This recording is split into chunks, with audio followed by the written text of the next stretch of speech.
मांधाता विधानसभा के पूर्व विधायक नारायण पटेल द्वारा कांग्रेस छोड़कर भारतीय जनता पार्टी का दामन थामने के बाद आज मांधाता में नंद कुमार सिंह चौहान, संगठन मंत्री श्री चावड़ा, भारतीय जनता पार्टी के मांधाता क्षेत्र के कार्यकर्ता, पदाधिकारी एवं सैकड़ों कार्यकर्ता आज मांधाता पहुंचे। अलग अलग जगह पर बैठकें लेकर मांधाता क्षेत्र की जनता की नब्ज टटोलने का प्रयास आज किया गया। कार्यकर्ताओं की भी नब्ज इस दौरान टटोली गई। आज मांधाता में पुनासा के कार्यक्रम में नंद कुमार सिंह चौहान ने आधिकारिक रूप से मांधाता विधानसभा सीट के उम्मीदवार के तौर पर नारायण पटेल का नाम स्पष्ट कर दिया। इस दौरान नंद कुमार सिंह चौहान ने जमकर कांग्रेस एवं कमलनाथ पर निशाना साधा और उन्हें मायावी सरकार की संज्ञा दे डाली। उन्होंने कहा कि नारायण पटेल जैसे कई विधायक इस कांग्रेस के जब सरकार थी तब उनका दम घुट रहा था, क्षेत्र की जनता से नजरें नहीं मिला पा रहे थे। कई प्रकार की घोषणाएं जैसे कर्ज माफी, कन्यादान योजना एवं कई ऐसी जन कल्याणकारी योजना जो शिवराज सिंह चौहान ने अपने कार्यकाल के दौरान जनहित में शुरू की थी, उन्हें बंद कर दिया गया, जिससे विधायकों में रोष था और उसी के चलते विधायक कांग्रेस छोड़कर भारतीय जनता पार्टी में आए। कांग्रेस के वरिष्ठ नेता जो भारतीय जनता पार्टी में आए हैं हाल फिलहाल में, परमजीत सिंह नारंग, उन्होंने कहा कि भारतीय जनता पार्टी में कार्यकर्ताओं का सम्मान होता है। इस दौरान श्री चावड़ा ने कार्यकर्ताओं से निवेदन किया कि पार्टी जिसे भी टिकट दे उसे जिताने का सब मिलजुल कर प्रयास करें। इस दौरान मांधाता क्षेत्र की अलग अलग बैठक में हजारों कार्यकर्ता मौके पर पहुंचे। इस दौरान अच्छी बात यह है देखने में आई, भारतीय जनता पार्टी के लिहाज से कहें कि जैसा उम्मीद जताई जा रही थी कि कांग्रेस के कार्यकर्ताओं द्वारा अथवा समाज जन द्वारा उधर इस कार्यक्रम में नारायण पटेल का विरोध दर्ज कराया जा सकता है, परंतु वह विरोध दर्ज नहीं कराया जा सका और नहीं देखने में आया। इस दौरान आपको बता दें कि 3-4 कार्यकर्ता मूंदी में ज़रूर विरोध दर्ज कराने पहुंचे थे, जिसकी भनक पुलिस को लग गई और उन्हें थाने में भेज दिया गया। अब आपको पूरी जो मंच पर बातचीत नंद कुमार सिंह चौहान द्वारा कही गई और नारायण पटेल द्वारा भी अपने मन की बात कही गई, उसे पूरा सुनना चाहिए। इस पूरी रिपोर्ट को देखकर आपको मांधाता बीजेपी की स्थिति स्पष्ट हो जाएगी। आपको यह भी बता दें कि नरेंद्र सिंह तोमर जो बीजेपी से मांधाता से चुनाव लड़े थे, वह इन दोनों कार्यक्रम से जो मूंदी में और पुनासा में हुआ उससे नदारद रहे। बाकी सभी दावेदार मंच पर दिखाई दिए और नंद कुमार सिंह चौहान ने यह भी स्पष्ट रूप से कहा कि 3.5 साल के लिए आप मांधाता से हमारे भावी विधायक हैं और उसके बाद पार्टी जो विचार करेगी उस पर आपको अपनी सहमति जतानी पड़ेगी। इस दौरान आपको यह भी बता दें, नंद कुमार सिंह चौहान की बात के बाद जब नारायण पटेल ने अपनी बात कही तो उन्होंने कहा कि वह भारतीय जनता पार्टी के साथ हैं और जो पार्टी कहेगी वह उनके साथ चलने को तैयार हैं। अब आपको पूरी रिपोर्ट विदाउट वॉइस ओवर सुननी चाहिए, इस दौरान क्या क्या बातें हुई, और इस पूरी रिपोर्ट को देखकर आपको मांधाता क्षेत्र में बीजेपी की स्थिति बिल्कुल क्लियर हो जाएगी। देखिए पूरी रिपोर्ट।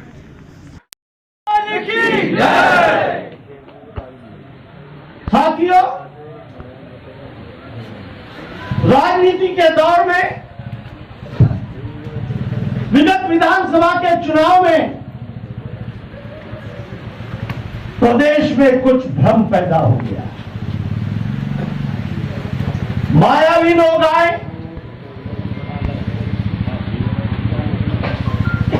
2 लाख रुपए तक का कर्जा माफ करेंगे बोला,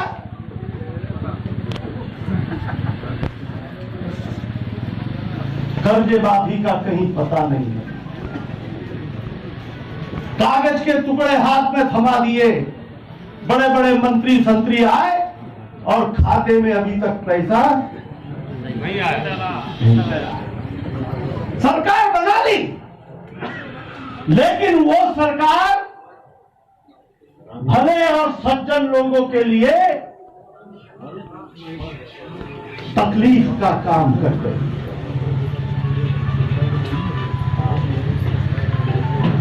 शिवराज सिंह चौहान कन्यादान योजना में 25-25 हजार देते थे। जब भी सामूहिक कन्यादान का कार्यक्रम होता था 25,000 बेटी को मिलते थे।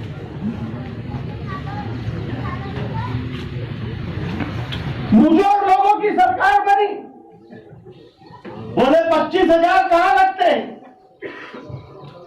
51,000 देंगे। 51,000। नारायण भाई, मानदाता क्षेत्र में कितने सामूहिक विवाह हुए? 500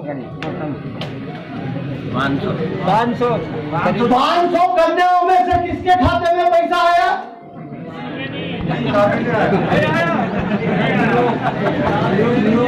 अरे जिनकी शादियां हुई वो बेटियां बाल बच्चेदार हो गई, गोद में बच्चा लेकर आज भी कह रही है कि मेरे 51,000 का क्या हुआ। भाई का ये दर्द था। नारायण भाई ने कांग्रेस को जो ठोकर मारी, झूठ बोले कौवा काटे। कमलनाथ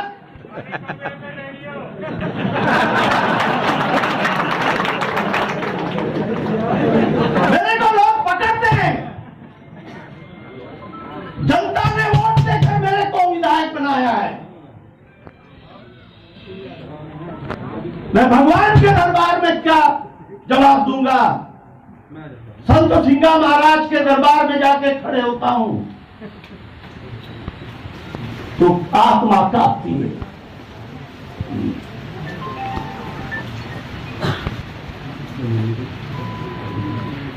एक नहीं कई ऐसे मामले हैं। संबल योजना जो शिवराज ने गरीबों के लिए शुरू की थी, मृत्यु होने पे 5,000 रुपए अंतिम संस्कार को मिलते थे।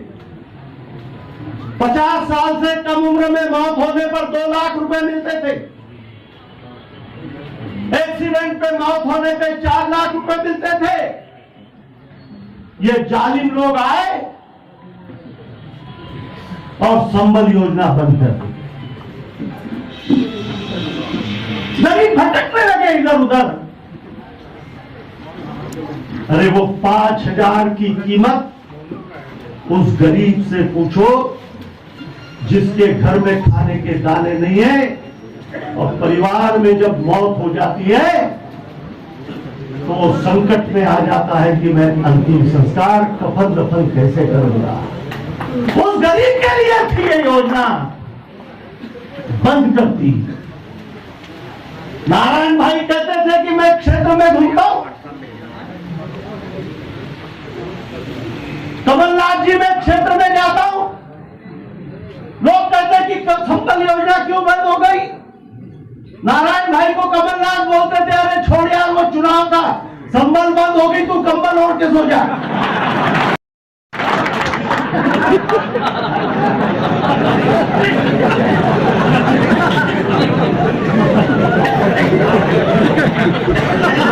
आदमी बैठे था। एक किसान का बेटा था, जिंदगी में ऐसा पाखंड नहीं किया।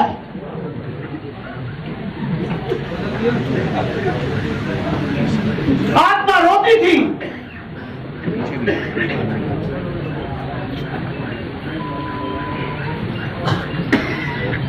विकास के लिए कागज लेके जाए नारायण भाई,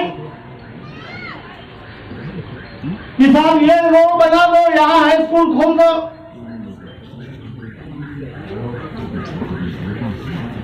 सिंगाजी तीर्थ स्थल को पर्यटन स्थल बना दो।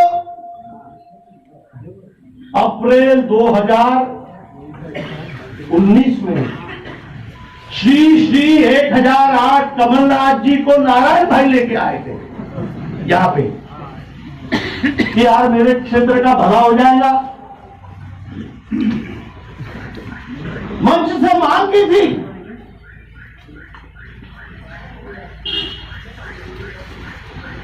सिंगा जी के तीर्थ स्थल को पर्यटन स्थल घोषित कर दो।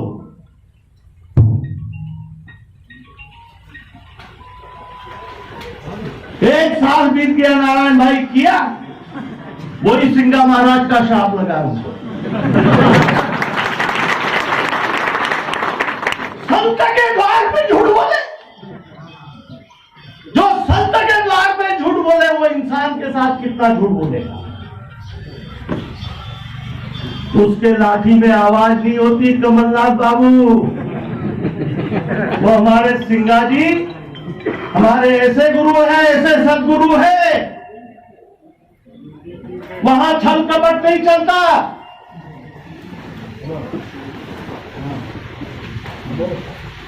नारायण भाई के भी यही हाल, बेहाल। ज्योतिरादित्य की भी यही हाल। ज्योतिरादित्य सिंधिया भी कहे भाई हमने जनता से बड़े बड़े वादे किए, अभी तक पूरे नहीं हो रहे। मैं जिस परंपरा से आता हूं, जिस खानदान से आता हूं, मेरी जबान पर दुनिया भरोसा करती है।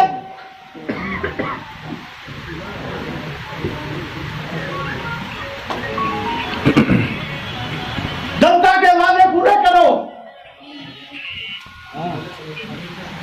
ज्योतिरादित्य सिंधिया को भी इन लोगों ने हल्के में लिया। ज्योतिरादित्य कहने लगे कि कर्जे माफ करो 2 लाख के, बेरोजगारों को भत्ता देने का वचन दिया था, नौजवानों को उनको बेरोजगार भत्ता दो, संबल योजना शुरू करो, कन्यादान का पैसा दो।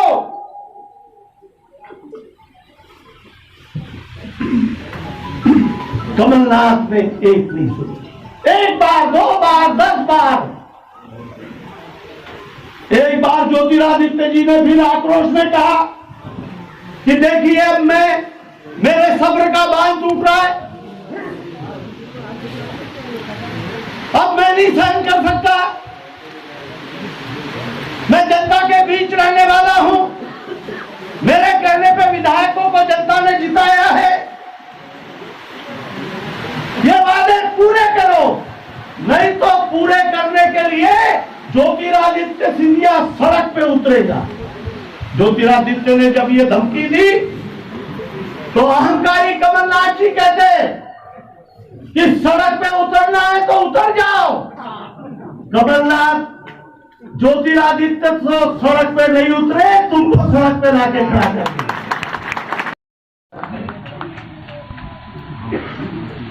ये वो शक्ति है और ये सब इसके पीछे की भूमिका है। नारायण भाई भी उसी जमात पे थे। असल में धतूरे के खेत में ये तुलसी का पौधा वहां लग गया।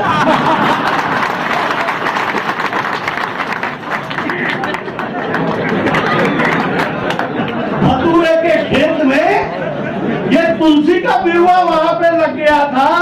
हमारे हाईकमान ने तुलसी का बिरुआ उठा के ले आया। तुलसी के बाग में रहे। राजनीति का चक्र है ये।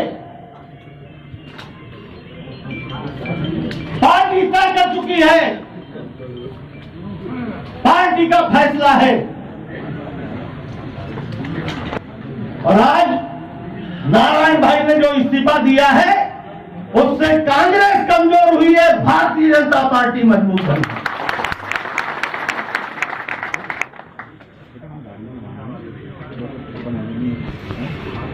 और ये चुनाव हमारे संगठन मंत्री कह चुके, हाईकमान के दूत है वो, ये 3.5 साल का पट्टा फिर से नारायण भाई के नाम पर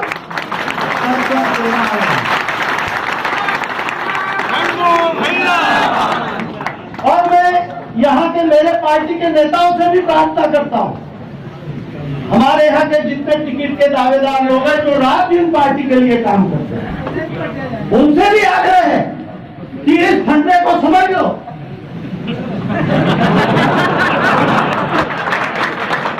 नारायण भाई इस्तीफा नहीं देते, नारायण भाई इस्तीफा नहीं देते तो कौन जाना था टिकट मांगने? कौन मांगता? हरीश भाई के कहने पे कोई को मिलता, शर्मादास के कहने पे कोई को नंदू भैया के कहने पे कोई को मिलता? तो फिर तेरा तुझको अर्पण क्या लागे मेरा? भारतीय जनता पार्टी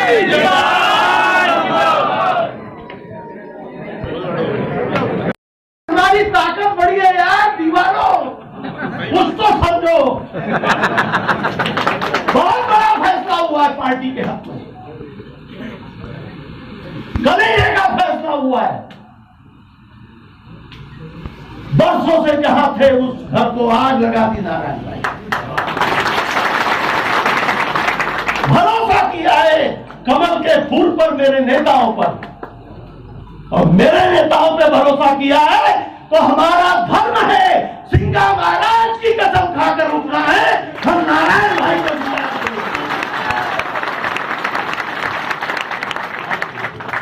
3.5 साल भाई नारायण भाई आए, फिर 2023 में नई कहानी शुरू हुई। दुनिया खेल फरुखा बाबा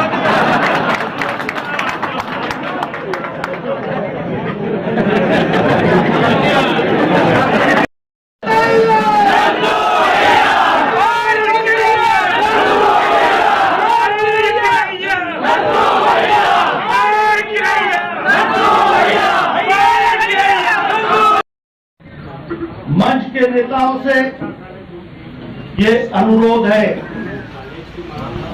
ये चुनाव हमारे पार्टी के प्रतिष्ठा का चुनाव है।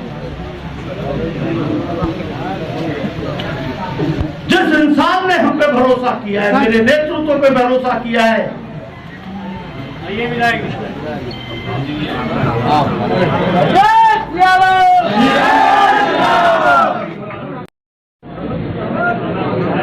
आज यहां पर मानदाता क्षेत्र में एक नया इतिहास हम सबको बनाना है। नया इतिहास हम सबको मिलकर बनाना है।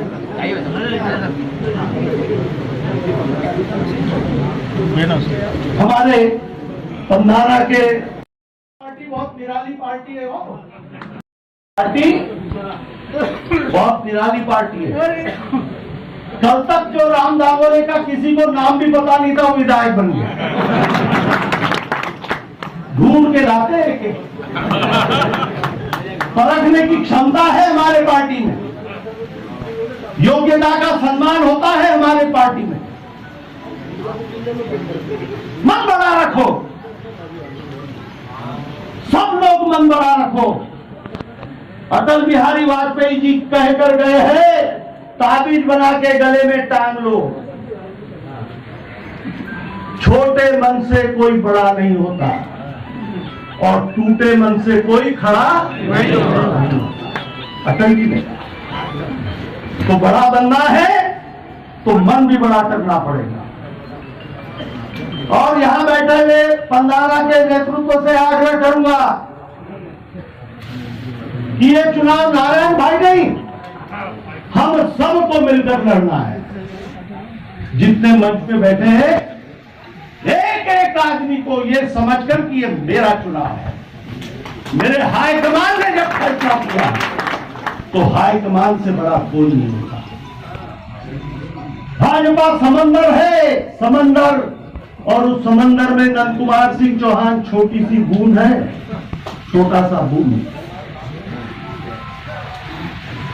बूंद समंदर के साथ रहेगा तो बूंद का अस्तित्व है, और बूंद ने समुद्र का साथ छोड़ा तो भाग बन के कहां उड़ जाएगा, बूंद पता नहीं। संगठन से कोई बड़ा नहीं हो सकता। यह सुविचारित में आज ज्योतिरादित्य सिंधिया जी भाजपा में आए। बताओ मेरे भाइयों, यदि ये लोग नहीं आते तो कमलनाथ की सरकार गिरती क्या और शिवराज जी फिर मुख्यमंत्री बनते क्या? और 5 साल फिर हमको वही यात्राएं झेलना पड़ती, वही कष्ट उठाने पड़ते, ये काले पीलों के मुंह देखना पड़ता। अब ये देखो तो अब काले पीलों के देखना नहीं है, इसलिए नारायण पटेल को यहां से जिताना है और शिवराज सिंह चौहान के हाथ मजबूत करना है। असल में नारायण पटेल तो एक प्रतीक है, प्रतीक। ये चुनाव शिवराज सिंह चौहान और भारतीय जनता पार्टी देने के लिए, वो जननायक को ताकत देने के लिए, जो जनता के लिए, अपने प्रदेश के लिए तिल तिल करके जला है, जिस जननेता शिवराज सिंह चौहान ने अपने 7 करोड़ जनता के लिए अपने खून का पानी किया है,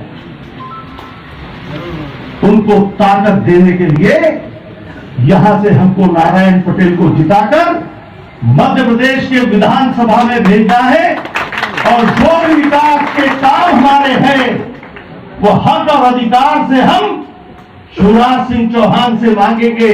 नारायण पटेल विधायक बनेंगे, हम सब चलेंगे और शिवराज जी से कहेंगे, बीडी शर्मा जी से कहेंगे, सुहास भगत जी से कहेंगे कि आपके अरमानों के अनुरूप हमने नारायण भाई को यहां से जिताया है, ये नारायण भाई को हम आपके झोली में देते हैं। हमको कुछ नहीं चाहिए, मेरे मानदाता के जनता के लिए विकास, विकास और सिर्फ विकास। उन्होंने हमने शिवराज जी का सहयोग लेकर लोकेंद्र दादा विधायक के रूप में थे, मैं सांसद के रूप में था, प्रदेश अध्यक्ष था। आज इस मानदाता क्षेत्र में जो कुछ हुआ है भूतो न भविष्य की, और आगे भी करेंगे। यह विकास का सिलसिला चलता रहेगा। इसलिए आज हम सब मिलकर यहां पर संकल्प लेंगे, संत सिंगा महाराज को साक्षी मानकर अपने दोनों मंच भी और मैदान भी दोनों हाथ की मुट्ठी बांध के सिंगा महाराज की जय बोलेंगे। नारायण भाई को जिताने के लिए बोलो सिंगा महाराज की जय, सिंगा महाराज की जय, धूनी वाले दादाजी की जय, धूनी वाले दादाजी की जय, ओंकार महाराज की जय, नर्मदा मैया की जय, नर्मदे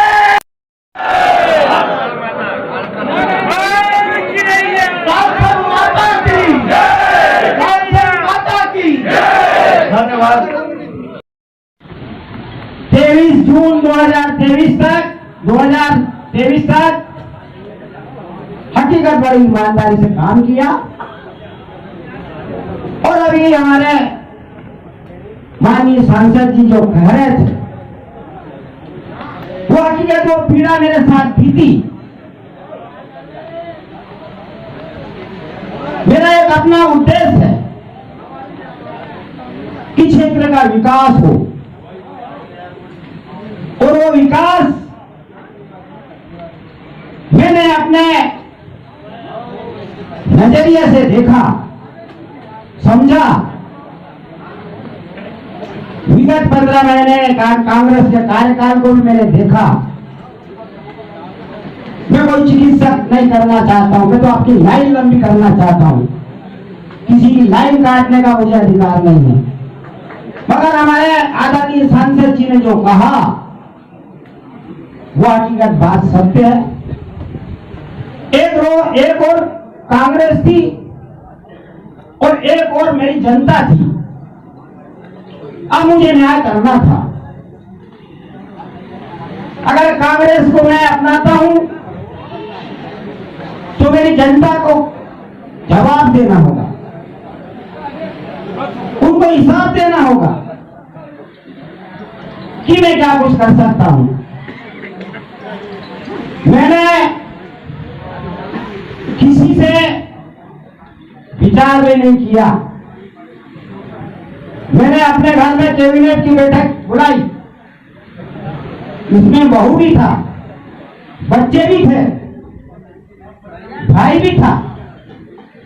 भैया देखिए 3 साल बचे हैं और आप देख रहे हैं कि कांग्रेस की स्थिति क्या है। आदरणीय सिंधिया जी के क्या हाल हुए हैं वो किस प्रताड़ना से गए हैं, अपन किस खेत की मूली है, अपन तो एक तुच्छ आदमी है। तो बताओ क्या करना, समय अपने पास है, 3 साल का समय है। एक मत में कैबिनेट का निर्णय हुआ, बच्चे ने, बहू ने, बेटे ने, सबने कहा कि अपन जनता के बीच में बड़े विपक्षी तो रहे हैं, बड़े खड़े नहीं उतर रहे। हकीकत है, निर्णय क्या ले, समय अभी कोई जनता का हक अपने को नहीं छीनना है। आज अपन विधायक हैं, अपने को इस जगह बैठने का कोई अधिकार नहीं है। और यह तय हुआ कि अपन इससे तो अगर घर बैठेंगे और जनता की सेवा करेंगे, कोई भी आएगा, कोई भी लड़े, मगर अपना अधिकार अब नहीं बनाया फिर। ठीक है भाई, 21 तारीख को मैं निकल पड़ा, सबसे पहले मोबाइल बंद किया और आदरणीय शिवराज सिंह जी के यहाँ गया। पहले भी मैं कुछ काम के लिए गया था और उस दिन भी मेरे कुछ अपने मोटे काम था, तो जो चर्चाएं हुई उनसे प्रभावित हुआ और उनका यही कहना था, जैसे अभी नंदू भैया ने क्या तुलसी का पौधा बोले, नारायण भाई कहाँ आप वहां धक्के खा रहे हो। और नहीं, मैंने कहा, मैंने साहब मैं तो झाप गया हूँ, उनकी वो इसी बाइक नहीं थी, उनका मैं अपने आप में सोच रहा हूँ कि मैं अपेक्षित हो रहा हूँ। जब उन्होंने कहा मुझे उन्होंने प्रलोभन दिया, इन्होंने कहा दोनों सोच लीजिए नारायण भाई, फैसला बड़ा है। उनका ठीक है साहब, देखो हमारे स्वार्थ के खातिर आपका जीवन खराब मत करिए। सोच लिया उनका साहब, सोच लिया मैंने, ठीक है। तो क्या आपकी शर्त है? मेरी शर्त यह है कि माननीय नंद कुमार सिंह जी चौहान के माध्यम से मेरे क्षेत्र का विकास हो। कांग्रेस के पटल में भी मैंने 2 बार सीएम यहाँ पे आए हैं, सारे मुद्दे हमने रखे, पर उसमें मैं खड़ा नहीं उतरा। जब आदरणीय शिवराज सिंह जी ने कहा कि आप माननीय नंद कुमार सिंह जी के चौहान साहब के नेतृत्व में आप आइए और आपकी जितनी भी योजनाएं हैं उसकी जवाबदारी मैं लेता हूं। और क्या शर्त है? बड़ी कोई शर्त नहीं, मेरी जनता उपेक्षित हो रही है, मैं गांव में जाता हूं तो उपेक्षित हो रहा हूं, उस पर खड़ा उतरूं। ठीक है, अब आप हम पे छोड़ दीजिए, न कोई टिकट वाली बात, न कोई प्रलोभन वाली बात, सारी बात वही खत्म हो गई। उन्होंने कहा साहब मैं तो आज ही इस्तीफा दूंगा। उन्होंने 2 रोज का टाइम दिया था, इस्तीफा दिया। मैं सदस्यता ही मैं लेना चाहता हूँ, बोला ठीक है सदस्यता ले लीजिए। अब मुझे पता नहीं आदरणीय नंद कुमार जी की और माननीय सीएम साहब की, संगठन मंत्री जी की क्या बातें हुई। अब भैया बता रहे हैं कि आपको लड़ना है, ठीक है, आप लोगों का आदेश होगा, समस्त हमारे मंचासीन साथियों का आदेश अगर होगा, आप खुश मन से कहेंगे तो मैं इस कदम में उतरूंगा, और नहीं तो संगठन जो भी कहे, मेरे को इसका कोई आपत्ति बनानी नहीं है। मुझे तो मेरी क्षेत्र में जनता का विकास चाहिए। ये सब सारी बातें हुई और मन बना लिया। मन बनाने के बाद इस्तीफा दे दिया। और विगत में 15 साल में देखा हूं, 15 महीने में देखा हूं और 15 साल में देखा हूं, मानगाता मॉडल जो आदरणीय नंद कुमार सिंह जी ने, मानगाता मॉडल जो स्वर्गीय लोकेश सिंह जी ने जो हकीकत बनाया, हकीकत को हकीकत कहना पड़ा। चाहे सारे क्षेत्र की सड़कें हो, चाहे आपके शेगांव की 600 करोड़ की योजना हो, चाहे 144 करोड़ की कोतवाल योजना हो, चाहे किल्लोद की 44 करोड़ की कोतवाल योजना, 140 करोड़ की चाहे किल्लोद की योजना हो, 40 करोड़ की पावाखेड़ी हो, हाँ दावड़ सियाड़ा की योजना हो, धुरनाई की 20 करोड़ की योजना हो, 15 करोड़ के जो छोटे हुए काम थे उनकी योजना हो, और हकीकत शिवराज सिंह जी ने जो पार्वती लिंग की जो 4000 करोड़ की योजना अपने क्षेत्र से जा रही है, काली सिंह की योजना 4000 करोड़ की जा रही है, मां नर्मदा से उज्जैन पानी ले जाने का जो कार्य भारतीय जनता पार्टी ने करा है, ये आप में सोच लें कि आज भारतीय जनता पार्टी में आए हैं तारीफ कर रहे हैं। भाई जो हकीकत है उसको तो बताना पड़ेगा। तो हकीकत जमीन पे भारतीय जनता पार्टी जो काम करती है और उसके परिणाम भी उनको मिलते हैं। ठीक है, मैं जीता, 15 महीने रहा और 1995 के बाद 25 साल का जो मेरा राजनीतिक अनुभव रहा है, वो मेरी जिंदगी आप कहीं भी ढूंढ लीजिए, थोड़ा बहुत भी हो, चाहे कुआ हो या कुटीर हो या सरपंच हो या सचिव हो, किसी प्रकार की मां नर्मदा ने सब कुछ दिया है, सब कुछ मां नर्मदा ने बुला के मुझे दिया है, तो मैं उसमें स्वीकार करता हूं। और वर्तमान में देखिए जो अभी जो कांग्रेस घायल साहब की तरह है, वो आग उगलेंगे आपके बीच में, मैं चिकित्सा नहीं करता। उनके पास केवल 2 मुद्दे हैं, एक मुद्दा है बिकौला और दूसरा मुद्दा है गद्दार। मगर मैं हमारे जनता के साथ में गद्दारी नहीं करूंगा, मैं गद्दार बन जाऊंगा, मैं बिकौला बन जाऊंगा, मगर आपको यहां से खराब होने नहीं दूंगा। ये 2 मुद्दे लेकर वो यहाँ आएंगे, उनके पास उपलब्धि क्या है? पत्रकार साथियों में बताओ कि एक भी उपलब्धि उनसे बताओ। पर भाई उपलब्धि नहीं है, बस ये 2 मुद्दे उनके पास रहेंगे। मैं तो मंच पे चैलेंज करके कहूंगा, बता दो, मैं आज से राजनीति छोड़ के चले जाऊंगा। तो ये बहुत सारी बातें हैं, अभी 2 मीटिंग और करना है। आदरणीय हमारे जयपाल सिंह जी पानी की वजह से लेट इंदौर से घूम के आए, आपने बड़े बेसब्री से आपने यहाँ इंतजार किया, उसके लिए मैं आप सभी को क्षमा प्रार्थी हूँ। हमारे आदरणीय सांसद जी की ओर से, हमारे जिलाध्यक्ष की ओर से, आदरणीय जयपाल सिंह जी चावला जी की ओर से, समस्त मंच की ओर से मैं आपका तहे दिल से हमेशा स्वागत करूंगा। और आदरणीय नंद कुमार सिंह जी ने कहा है कि उस आधे में पूरा खड़ा उतरूंगा। ठीक है, आप कहेंगे तो मेरा कार्यकाल केवल 5 साल में रहेगा, इसके बाद मेरा कोई साथ नहीं, कोई इरादा नहीं, कुछ नहीं। मगर ये सारी बात आपको मानदाता में परचम फैलाना, अब आप सब साथियों का कहा इन्हीं शब्दों के साथ जय जय सिया राम।